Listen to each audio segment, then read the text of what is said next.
This Torah class is brought to you by TorahAnytime.com. Okay, Shalom Aleichem everybody. I just randomly took out a cipher that gave us from the Rebbe and I opened it up randomly, so I want to read two lines.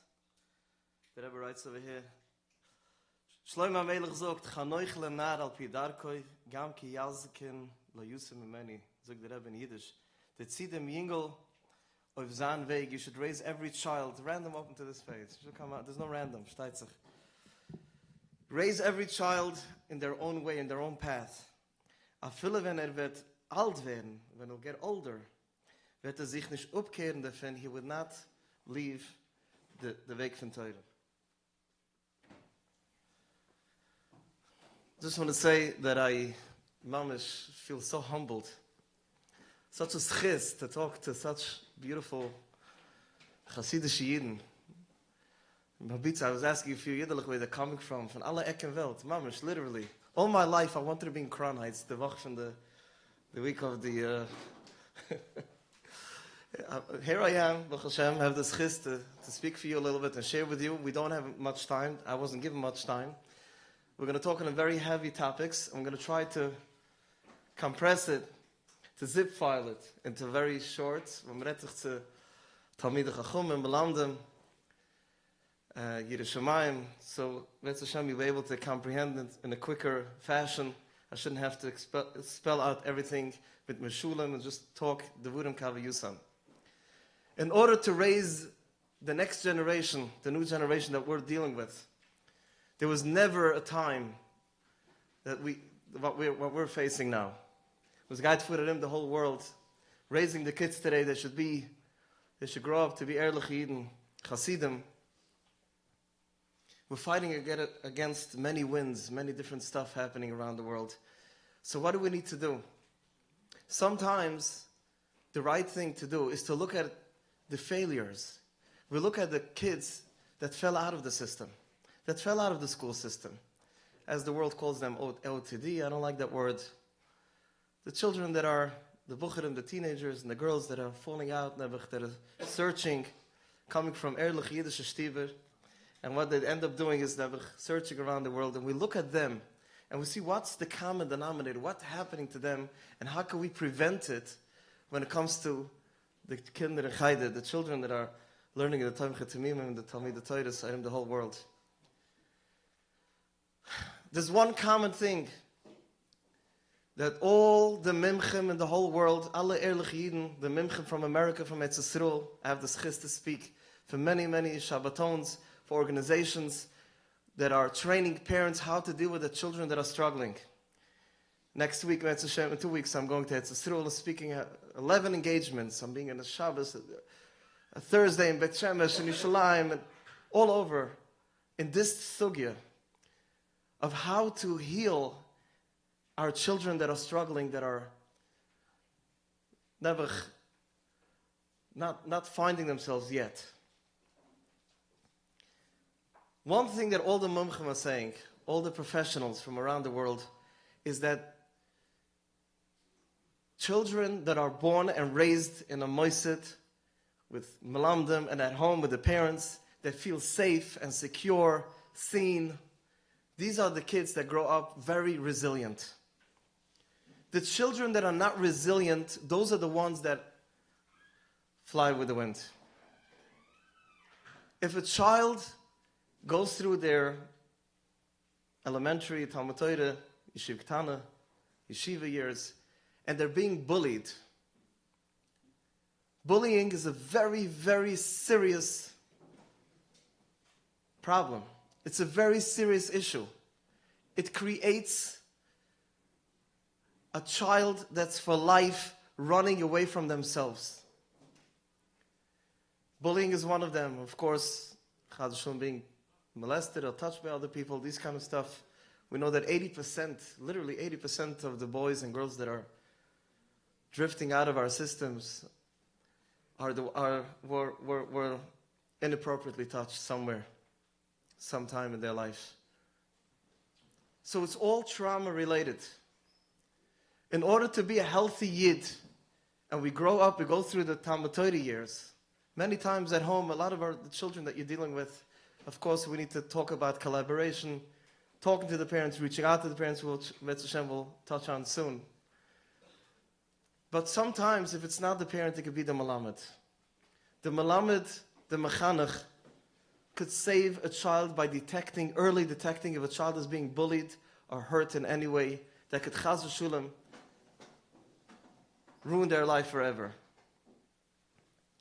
How does it look like when a child is not healthy, when a child is not in a good place? We zoekt a word from the Baditsche Beruf.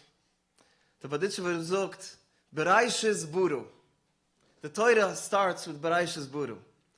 Bereishes Buru, the Eibshter Bashafen, it says Buru is also Berias, is health. First, you need to be healthy. Also zoekt the Baditsche Beruf, you need to be healthy. You need to zana ehrlich yid, you need to be emotionally, mentally, and physically healthy. If someone is not gesinnt physically, we all understand. Choylem, shamshayim, betirim and amitzvahs. But if someone is mentally or emotionally not healthy, they cannot be an ehrlich yid. Do you know how healthy you have to be to make smart choices? To be boiche batoiv every single moment of every single day? You need to be a very healthy individual. The Torah starts, Bereishes Buri, you need to be healthy. And even more so to grow up to be a Hasidic Yid, even a higher level, a Hasidic Yid, a Yid that should be selfless like all of you. You know how healthy you have to be? I was by a wedding by one of my Talmidim. In Muncie, we have yeshiva for Bukhrim that are struggling. And one of the boys got married and we were dancing there. And the boy comes over to me. I didn't see him 2-3 years. Totally shaved. He looked like, he put on a suit, but came over to me and I hugged him. Smachs the tzaddik. And he tells me, Reb Shlomo, I want to tell you something. I started putting on tefillin every single day. 2 minutes, but I put on tefillin every single day. I said, what inspired you? Tell me, tzaddik. He said, yeah, you're one of the people years ago, whatever. I said, no. He said, I have a hobby, I travel. And I'm always stopping in a Chabad house. The first thing they told me to put on tefillin, I got connected to it. It was rewritten. I started enjoying putting on tefillin. I once had another Talmud, which is reminding me that was also very struggling terribly in his Yiddishkeit, in his relationship with the Rebbeinu Shalom. And he told me he cannot wear tefillin ever again. But he started keeping Shabbos, a bissl andere Sachen. So I asked him, what happened with tefillin? Why do you have such a hate? What's got food? He told me he was violated, touched inappropriately while he was wearing tefillin in Shirktana by a mentor in yeshiva. It's hypocrisy to him. He couldn't. But I want to start putting on tefillin. How do I do it? So I told him, take a tefillin out of the bag. Let's not call it tefillin. Put it into a shopping bag. And we're going to call it the love letter to the Rebbeinu Shalom. I couldn't teach him Hasidus yet. I was talking practical. Hasidus is also practical. I was teaching him simple. I told him, what is tefillin? You have a letter tied to your hand. Akegen the hearts. And in that letter it says, V'havtu eis Hashem elekecha b'chol levavchu. And then he put on another love letter on your head. And he put on and the Gemara says the same time that we wear tefillin, not tefillin, the love letters, Hashem also puts on tefillin, Mikam Chizruel. And right on the back, this is my love letter. And it resonated with him. He took out his tefillin and he started putting on every single day. And he sent me a picture on WhatsApp every single day for a few weeks. Did you do your love letter today? I did my love letter. Fine. After a while, Baruch Hashem was able to connect again. We are trying to prevent these kind of issues. So I want to give a very quick mamish, because we're so constrained in time, a shtikele to understand the biology of the brain. We all know that a person has bechira. A human being has bechira. You're able to be boiche b'toiv. An animal does not have a bechira. What is it called in medical terms? Over here, behind our meitzach, behind our forehead, we have the prefrontal cortex. This is the part of the brain right over here in the front. There's the right hemisphere, the left hemisphere, we know Hasidus, there's Chacham and Binah, and the right side is creativity, and understand the left side is numbers and names and logic. The whole idea of a human being is that we have a prefrontal cortex. Chayes and Bahamas do not have it at all. What else do we have in our system? Right over here in the back, we have the hippocampus. or the reptilian brain. It's the animal brain. It's the subconscious brain. It's the instinct, the instinctive brain. What tells us that we need to blink our eye? This back of our brain. What tells us to continue breathing while we're sleeping? What keeps us doing things is our subconscious, is our hippocampus. A human being, a child, is born, does not have, the prefrontal cortex is not developed at all. It starts at age 3 and then 4, different parts. Now we see it in x-rays. We know exactly different parts of the brain, their functions and what they do. When a child is in the age of 6, 7, 8, 9, 10, is the most important part where all these parts of the brain start growing, physically growing in, and they're able to start becoming more and more logical. By the time they're 13, mamish like Chazal told us, the time they're 13, they're able to make choices. This mamish literally is a time when they're able to start making bechira. An average kid, average brain. We have another part in our brain. I'm not going to talk about every part in our brain. And then we have another part in our system, in our skull, which is very important. It's called the amygdala.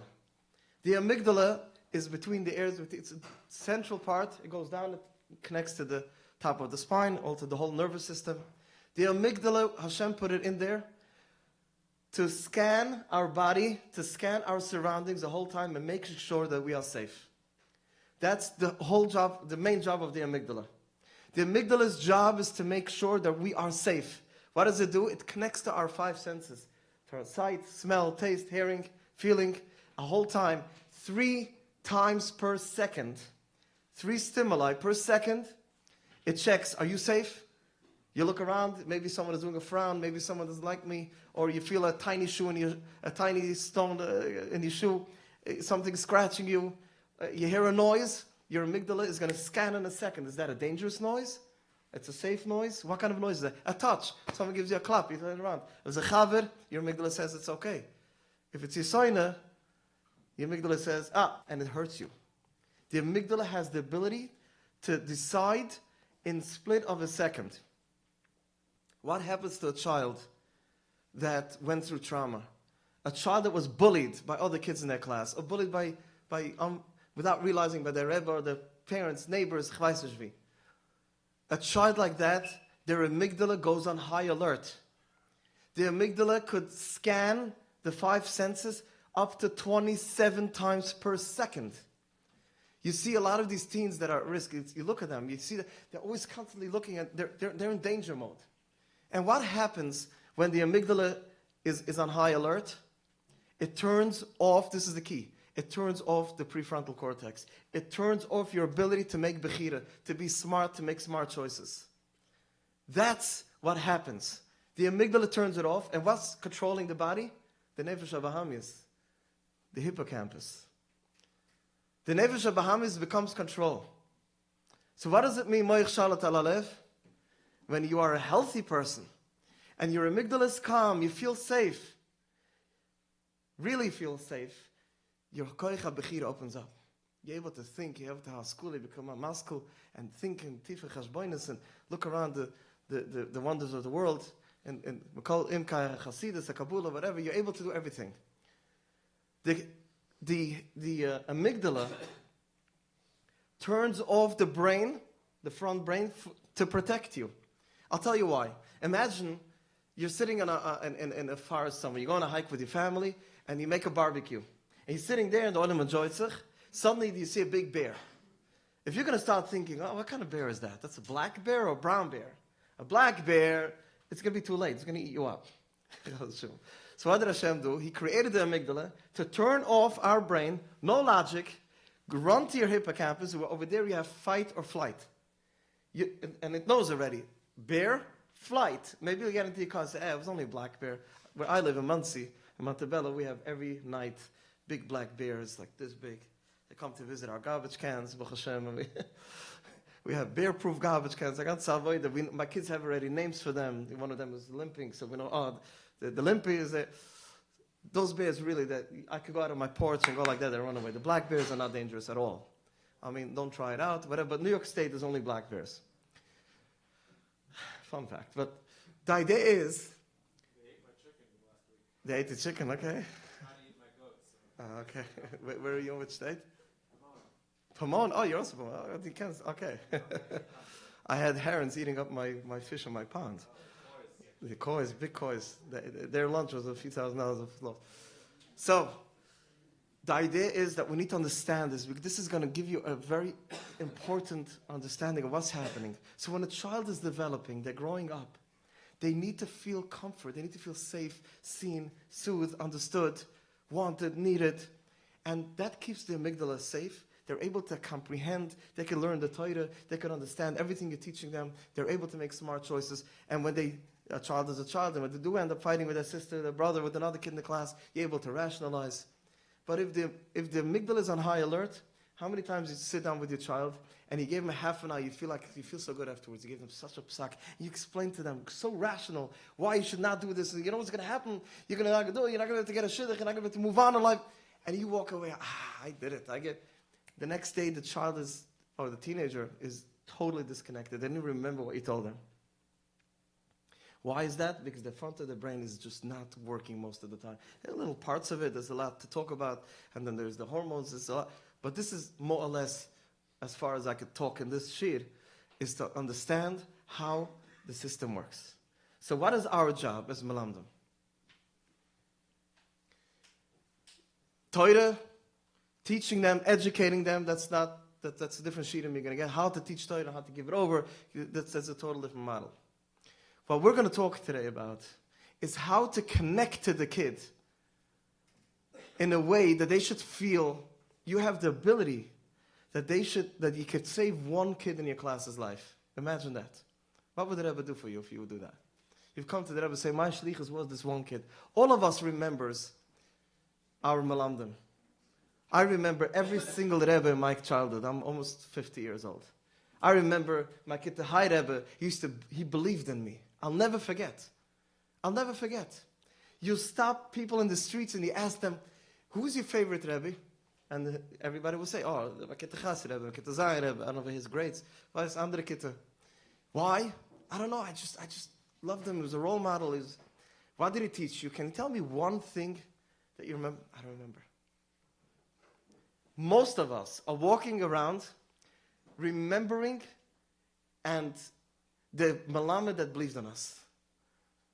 The Melamed that looked up at me. The Melamed that was machshav me. You know, there's a Toysus in Sechtes Avodah Zura, I forgot which daf. Toysus says, what's is chinuch?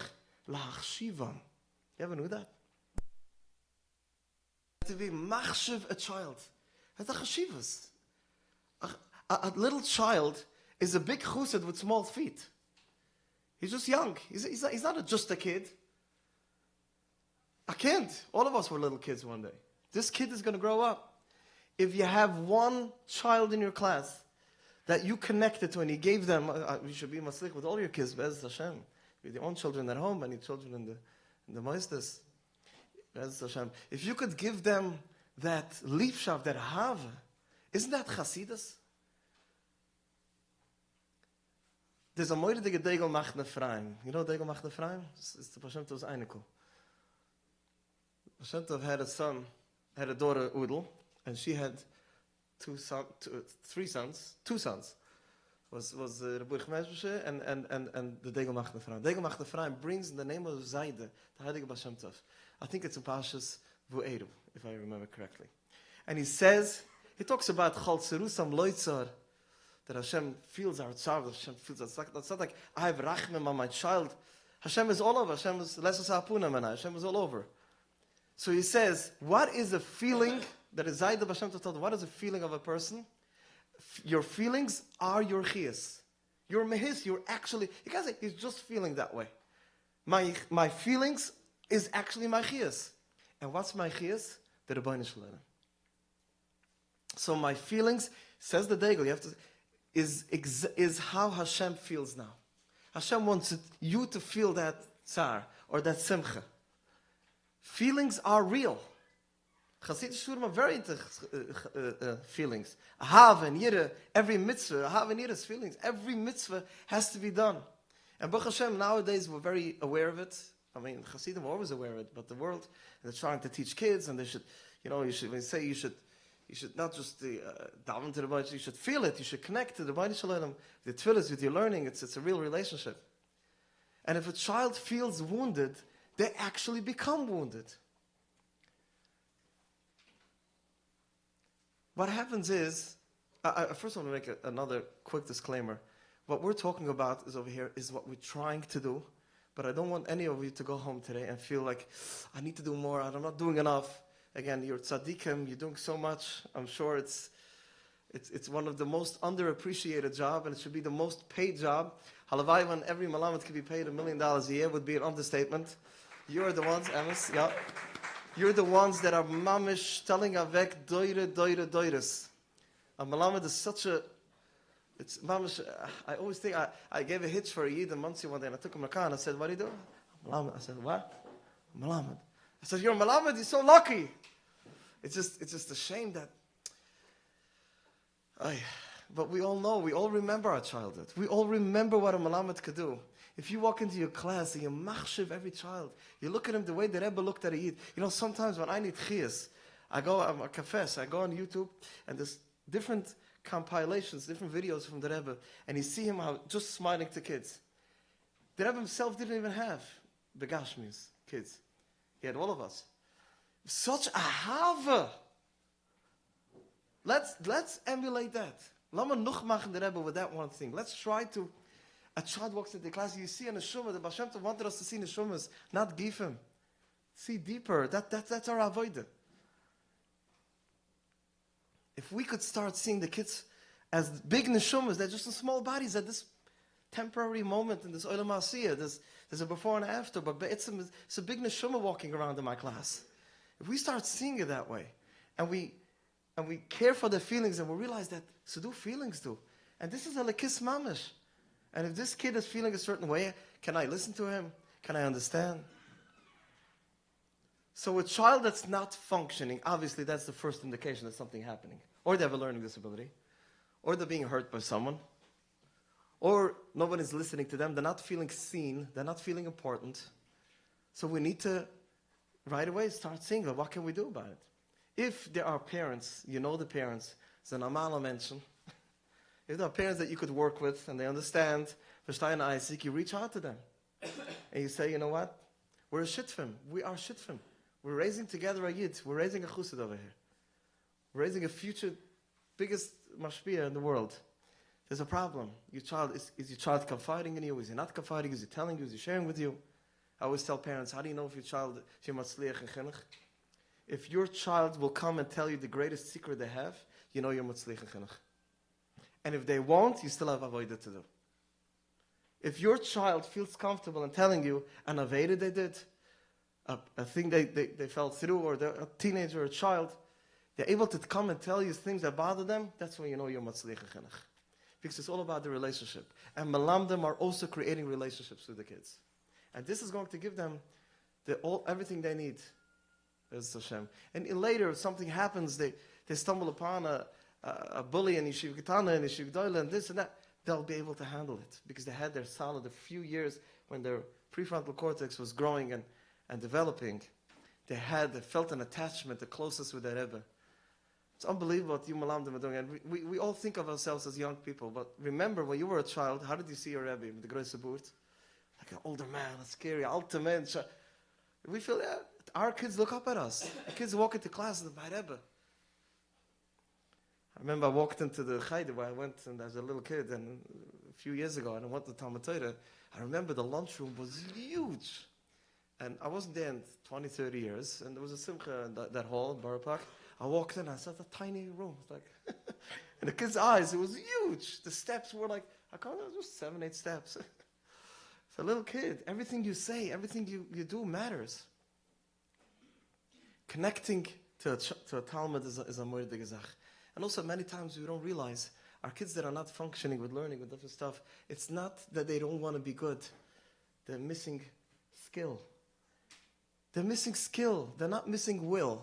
They're missing skill. They just don't know how to do it.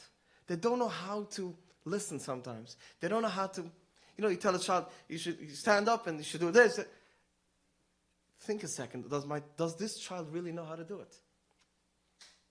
Maybe they don't know how to do it. You tell them. L'ruchel bitcho aktana. Every single detail. As obvious it is. They can't assume they know how to do it. This is the avodah. And we're living mamashi Moisa Mashiach. Overdo. So steht the Chitzpe Yazge, steht the Chazal. Mashiach sagt, Kim gesagt Chitzpe Yazge. Das ist ein Wort von der größten Magid, der Message Magid, der heilige Magid. The Magid writes in Dibris Torah, he writes over there, was heißt Chitzpe Yazge? Chitzpe is chitzpeh. You're not going to keep into yourself. You're going to express. Our kids could express their chitzpeh. I can have an opinion on my Rebbe. I can have an opinion on my Rebbe Chayda. I can have an opinion on my teacher. On this. But Zizogn is schon a chitzpeh. I had also a lot of opinions, but I didn't dare to say anything. Today, what is chitzpeh? He says that Yidden, even if they're going to be in such a shvala matzav, that they're going to be disconnected from the Rebbeinu Shalom, they're still going to go out and say, Rebbeinu Shalom, I love you. The whole Thank You Hashem movement. and Chadach Lieb Rebbeinu Shalom, all these interesting movements that are happening. People say, chitzpeh, who do you think you are? You walk around with achvaisos and yes, this is what the Gross Maggid told us is going to look like before Mashiach comes. Yes, we're going to say to Rebbeinu Shalom, I want to have a shaykhs. I know I'm not there. I know I have a long way to go. But still, the chitzpah is that we're going to tell the Rebbeinu Shalom we want to be connected to you. We want to have a shaykhs to you. When our kids are realizing that we admire them, we're machshav them, we see them, you're important. Tzaddik, you can come and tell me if something bothers you. I'm here to listen.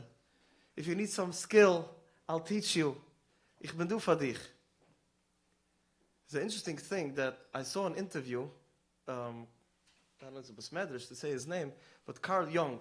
You know Jung? He's a big psychologist, everything. The whole psychology today is based basically on his ideas. Carl Jung was a Talmud of the other guy, which I don't want to for sure not say his name in a besmedrash. So I saw in 1950s or something, there was an interview with him on television, and they were asking him all about his methods. He talks about collective consciousness, and I don't know if anybody trained over here, he talks about the shadow and all these. So we asked him, did anybody precede you, anybody before you come up with these ideas? Like, you're the first one with such brilliant way of seeing the psyche of a human? He says, yes. 200 years ago, there was a great Maggid that lived in Mezrich. They called him the Maggid of Mezrich. His teachings are exactly my, it's not word for word, but something like that he said. I was so curious about it. How does an Austrian guy know about Hasidus, Torah Hasidus, and to understand the psychology? So I'm in a group with a few thinkers, interesting Yidden that know stuff. And I asked here and there, so one person told me that he did research, that this Jung had a private secretary that used to write his, like, all his stuff. And she was never a OTD kid, a girl from Varsha, a Chassidische Meidl that went over the derech, and she's a brilliant girl. So he used to ask her, tell me about Yiddishkeit, tell me about your religion. And then she told him about Chassidus. She said, do you know anything about Chassidus? She said, no. She went home to Varsha, she brought the message of Maggid Toiris. She taught it to him, she learned with him. In turn, she became from. And he picked up the whole psychology. So the ganze psychology, the ausgehaltene psychology, converted again back to Chassidus. Unbelievable. And it's actually, I have it in a book now because someone wrote all his essays and I have it, mamish. We have everything. You have everything. I'm standing here in front of Hasidic Chabad. Whenever I need chizik, I go to the Rebbe. I learn the Rebbe's Torah every Shabbos.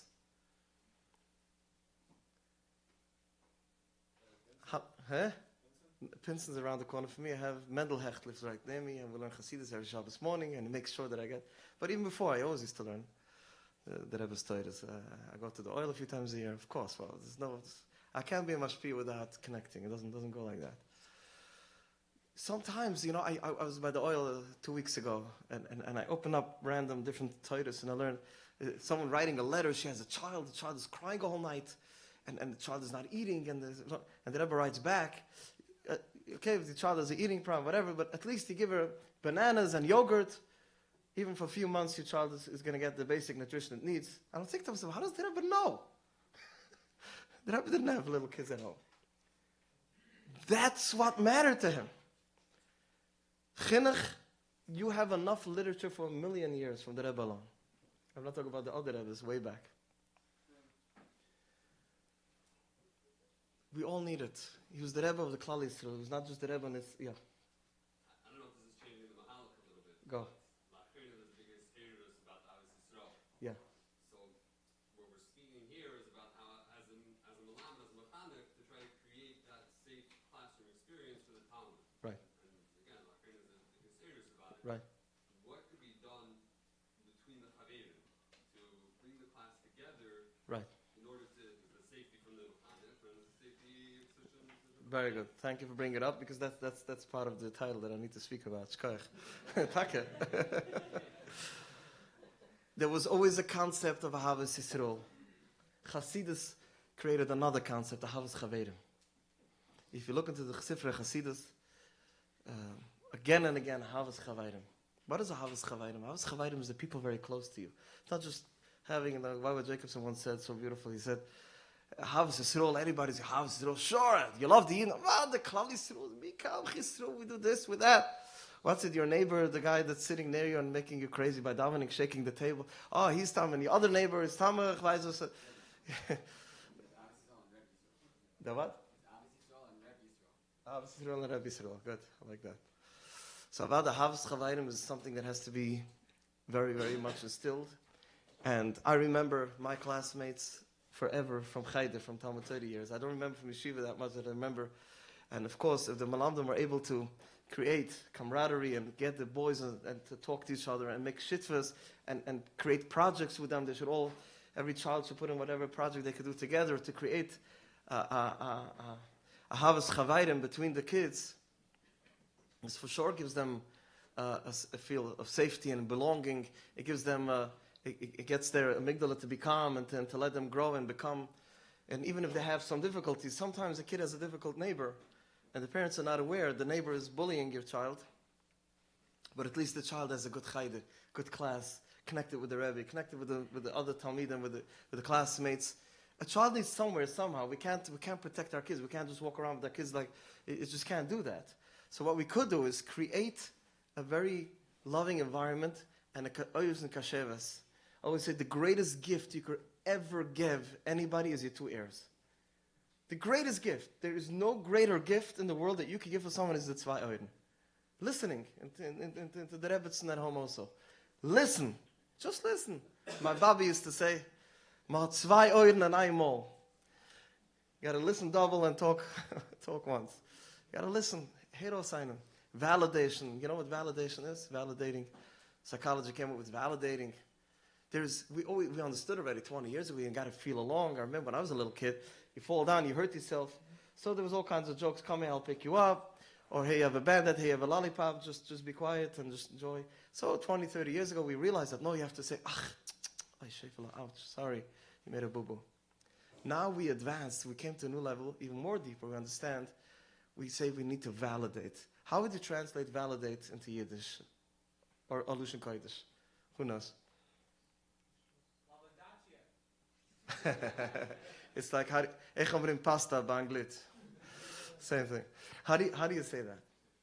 Matzdik, bis gerecht. You're right. Your feeling is right. Even logically and practically, you're wrong. But you feel that way, you're right. Your feeling is right. Bis gerecht, you have a right to feel that way. And if your boy comes over to you, Chaim comes to you and he says, Rabbi, Moshe took away my stuff and he hid it, and I was looking for it. And you say, wow, Taka, I'm sorry. Can't believe he did that to you. Even if you know that it might not be Chesky that took it away. Maybe I don't know, someone else took it away. First, validate his feelings. When a person feels valid, their brain opens up, they're able to hear logic. And then you say, Tzaddik, I'm not so sure it was him. Maybe it was another kid. Or, who says you need to take it personally? So he's a bully, that's his type. But you could start rationalizing only after you validate. And this is also at home. You always have to validate. Validate means that you have a right, you feel this way, this moment, you have a right to feel this way. And then you can become logical.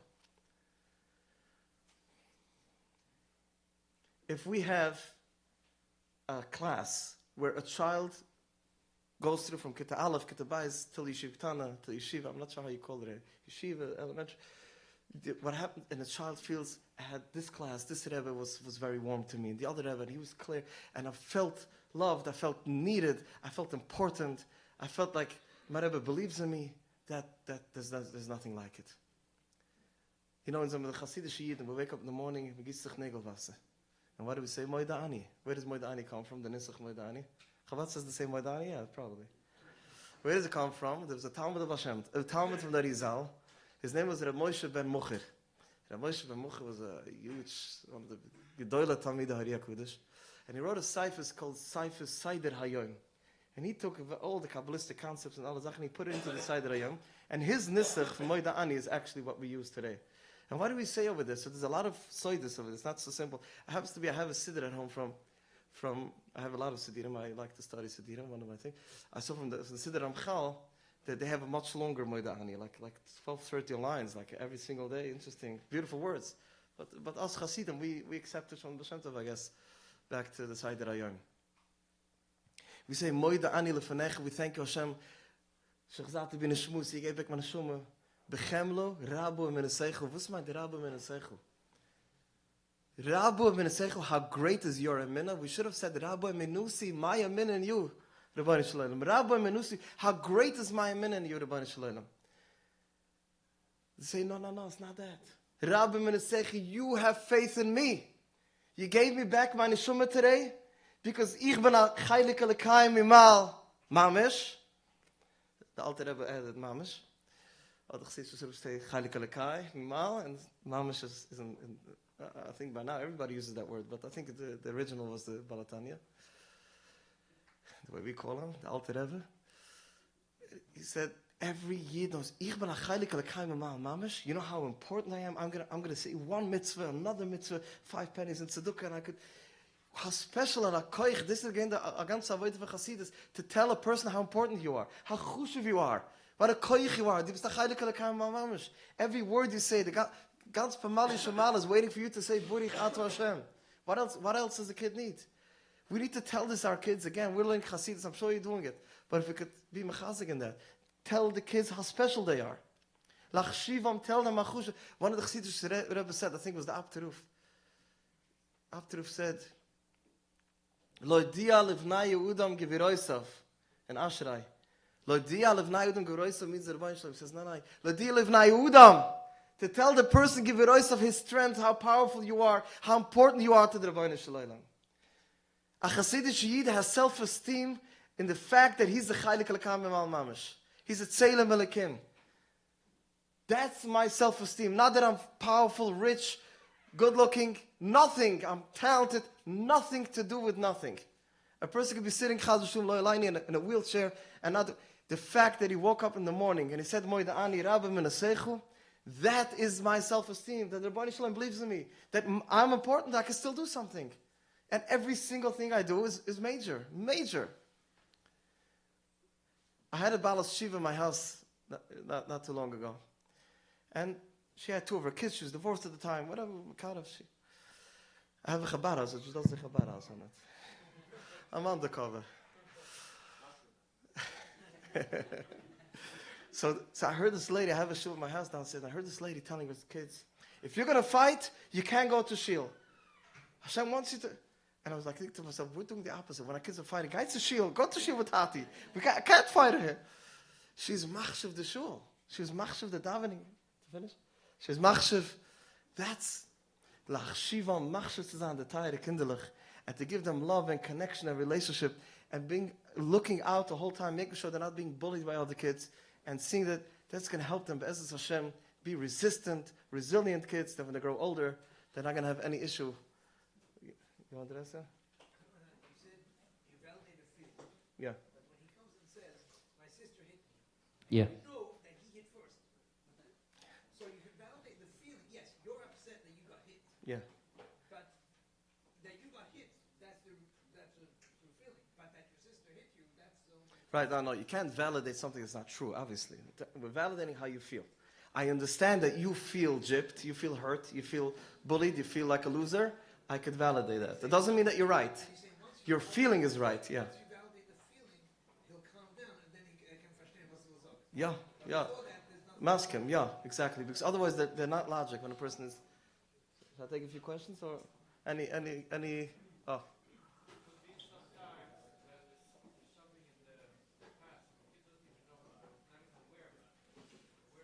The kid is not aware of what?